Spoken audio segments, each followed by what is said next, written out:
Get ready for combat. Get ready for combat. Yeah. The Combat Jack Radio Show.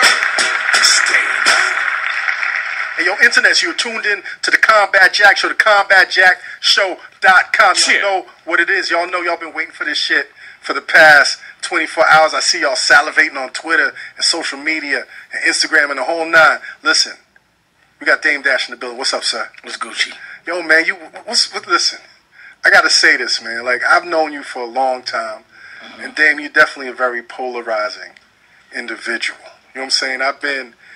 We've been cool, and then there was times when we wasn't cool, and we cool again. He was always cool, man. Nah, but you're right. But I'm saying, did you ever see me and I didn't give you any kind of love or anything? Pause. Nah, not really. So what makes you think we wasn't cool? But I'm saying, Dame, like, you wasn't cool with me. You was mad at me? I was mad at you. Everybody is sometimes. It's hormones, pause. It's just chemicals. It's not hormones. It's Dame. You got a way with cats. You know what I'm saying? Like, this is what I'm gonna say. You got a way with cats. Like, cats could be in an argument and somebody's trying to be right or wrong, but sometimes you really know how to humiliate motherfuckers. Yeah, I'm strategic about it. Strategic humiliation. Basically. But the flip side is, I've never known you to be a stupid cat. You're one of the most intelligent brothers I know that I've met inside and outside the game. I appreciate that. You're a lawyer. That comes, So when you say something, regardless how somebody feels, 9 times out of 10, I feel you're right. You know what I'm saying? Because you don't just talk shit. Recently, you've been saying a lot of shit, man. You've been saying a lot of shit. You've been calling a lot of cats out, man. Like you've been comfortable, man. You've been making quiet money. You know what I'm saying? You've been out of the limelight, necessarily. You've been showing your people like your nice, quiet family life on Instagram. Why are you calling cats out right now? What's up with right now, man? I mean, it's just time. A lot of people have done things I haven't liked, and you know me.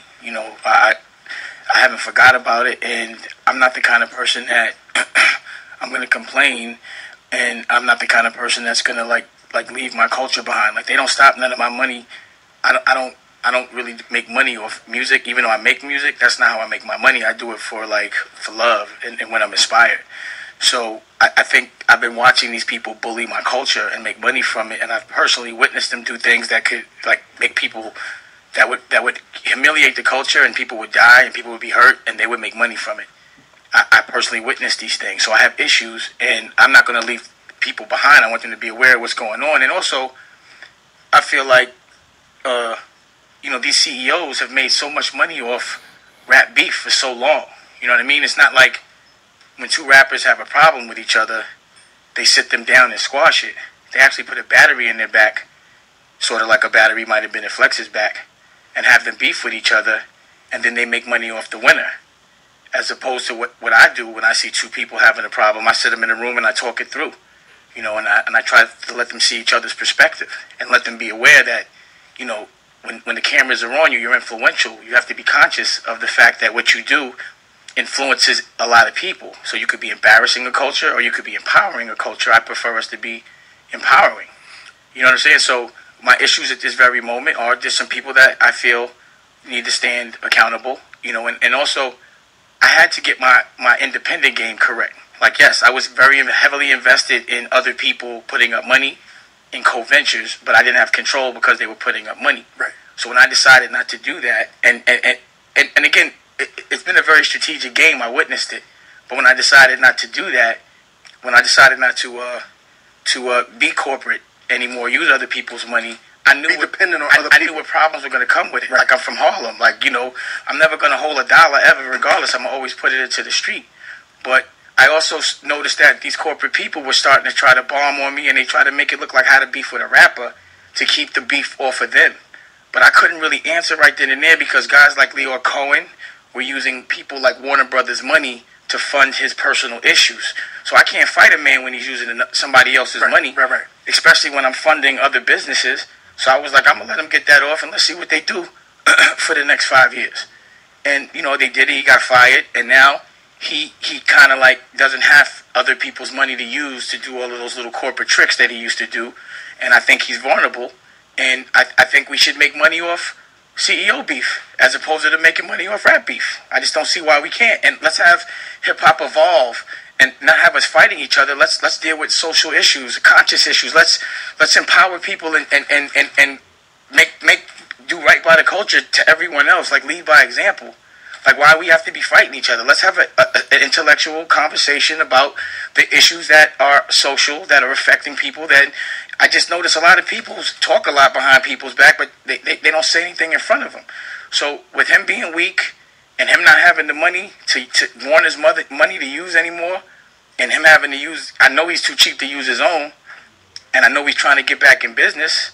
I just felt like, it was time to air him out and see what he was going to do. I feel like he has a responsibility, and I'm talking about Leor, to the culture. If I make an allegation that you're just making money off the culture and you're not giving back to the culture, you're not paying it respect, and you're not empowering us, I feel like you deserve to say something. Like it's not like Leor, he wasn't, like when he got money in hip hop, he hadn't done nothing in another culture. Right. And he's culturally not from hip hop, not black white. I don't be saying black white. I say culture. And he's not a participant of it. So why do we allow him to make money in our culture? Like, what was such a big deal about him? You know what I'm saying? Like, when I decided to do Black Rock with the Black Keys, the #1 rock group in America, I had already done legendary things in hip-hop, so I had earned my respect there. You know what I mean? I had earned it, so I don't understand why he earns the right to make money off our culture. He can't make money off his. He doesn't do anything for the culture. And he's also benefited from the public embarrassing perception of rappers having beef. And then, again, I just like with Flex. And what is he giving back? Nothing. Right. But also on top of that, I'm not saying give back. I'm saying let's have a conversation. And then, of course, see, the difference is, this is how you can tell. Leor, when he was using other people's money, he had Jay-Z money. Right. So because Jay-Z was corporate, he could get Jay-Z to be the person he had hide behind. The spokesperson of the... Now that he has no more paper, he got to use Flex. Right. He has Flex money now. So now look who's they found somebody. Like I just really, I mean, I know you're gonna ask me questions about it, but I really just didn't understand why Flex was defending another man. You know what I mean? But I'll let you ask questions. 'Cause I could go on for days. I got shit on my mind. What specifically did you see that's going on in the culture that was the tipping point that made you start speaking out? It was always going on. Like I haven't just, like, if you look at all of these films, which I taped because I didn't want them to say I was doing things I wasn't. I've always been saying that you guys are trying to take credit for our culture. I've never been impressed with these people, but maybe because I'm a little more enlightened or a little more evolved, or because of my experience in the street, I can tell bullshit. So I'm like, yo, dog, why are you trying to act like we need you? Like, I don't understand that. Like, I didn't like the way he robbed other people, and I didn't like the things that he tried with me. You know, it was things that I want to talk to him about in front of people because these things have happened. I want to know his perspective. You understand what I'm saying? You've had a relationship though with Leor, correct? A business relationship, right? But do you feel that you could call him and say, "Listen, I want to talk about this"? I don't want to talk about it. I want to do it in front of people. Like I said, why do rap people? They've been making money off us. Pause. My throat is sore from the other night at the Dipset concert with A-Track and them. Okay. At Terminal 5. That's why I'm skipping. But what was the question? I said, like, why haven't you reached out? And set up like a public forum or like a public debate? Yeah, well, I'm trying right now. Right. That's what I'm doing. What do you think about people saying, you know what, Damon is not the $200-300 million man he was right now. Now he's got sour grapes. Because a lot of cats are saying that. Like, I don't care what other people. Have you ever known me to care what another man thinks about my pockets? Like, I just don't understand this concept of other men speaking about other men's money. It's just not things. I'm not cut from that cloth. I've never been bothered by another man speaking about my pockets. I just don't think that's a manly thing to do. When people talk about other people's pockets, it's usually because they're insecure about their own. So because they have to try to downplay whatever I'm doing in front of whoever it is so it doesn't make them look so bad. I mean, that's textbook shit. So honestly, you've known me for years, right? Have you ever known me to care about anyone's opinion? No, not at all. Before the whatever 300 millions and after whatever it is. You don't give a fuck. Right. And also, you know me a long time. Have you ever known me to hold any money? What you mean hold any money? Hold, like I spend. In your pocket? No. I think holding money's for suckers. I put it in the street. I'm never gonna hold money. I'm always buy more stuff. I always want to work in the street. I don't hold dough, but I got businesses.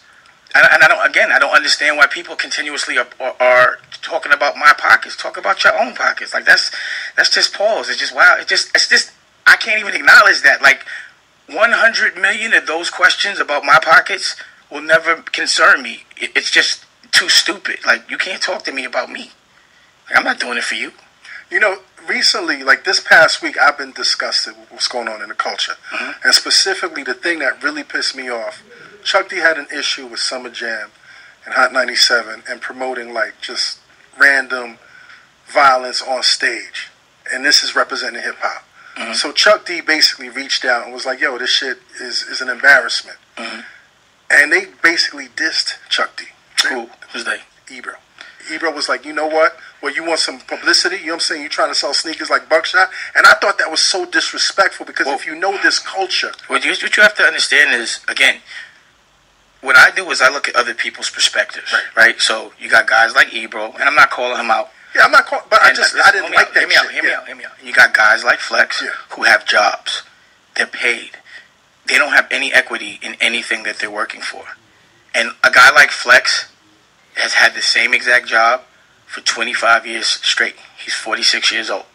A guy like Ebro, I don't know. I can't, again, I'm not looking at what he's doing or anything like that. But again, he's employed by somebody. He's told what to do. He's told to protect something that he doesn't own. His mentality is completely different than Chuck D. Chuck D's a man that fights for freedom. He fights for what he believes in. That, for a person with a job, like Hot 97 is owned by a parent company, and those people culturally have nothing to do with hip-hop. With this culture, right. And they make money from it all day long. And other people that work for Hot 97 fight for them, but they own nothing. But they have a secure salary. They don't know about putting up their own money. They don't know about fighting for what they believe in. They're safe. People that have jobs, to me, are generally, they want security. They're I don't want to say they're scared, but there's a lot of fear, insecurity. Right, but again, you talking to a guy from Harlem. I've never had a boss in my life. So a guy like Ebro, I don't understand what he's thinking or what he's saying because I've never had that mentality in my life. You understand what I'm saying? In my life. Right. So when you ask me about that, it's like, if it was me saying it, then I'd be surprised. My cousin Darren taught me that. You know what I'm saying? When sometimes I'd ask him questions about certain things certain people have done, and he said, look who did it. Like, if it was one of us, yeah, you'd be mad. You'd be surprised. Are you surprised that someone that works for somebody would say that? That someone would fight for something they don't own because they're paid, but they still got to come and ask for when they could want to go on vacation, when they could take a day off, what to wear, they're used to being told what to do. That's like asking a slave's opinion on a free man. Right. You understand what I'm saying? You would never understand what being independent means if you've never had it. It's priceless. Like, how much money? Let me ask you a question. How much money would you take to be a slave? At this point, not a dime. Exactly. I couldn't do it. There's not a billion. I'm so happy now. And if you're a slave, to get the billion, you've cheated. You have not earned it. That's not earning it. Earning it is doing it, putting up your own money, flipping it, and owning it. Not working for somebody to get paid a fee. You know what I mean? It's a different kind of mentality. So I have no expectation of Flex understanding where I'm coming from. Right. And I have no expectation of me understanding him. We're cut from a completely different cloth. Like, I would never, ever fight for someone that's not fighting for themselves. Right. I would never do that. You know what I'm saying? Like, Joey should fight for himself. Has Joey responded to you, man? No, how he's responded. He doesn't think I know, but everyone sees what he's doing. He was on the phone, from what I heard, just crying to Flex, like, somebody got to defend me. Like, if you work for Joey right now, he's your boss. At Interscope. He's at Interscope right now. How does that make you feel? Like, Joey got to walk through the halls. They laughing at him. They can't laugh in front of him. And he's like, are you going to lead? Like, what are you going to do? They're watching him fold. So how do you respect your boss after that? Oh, he's not a boss. He doesn't put up any money. He's hired.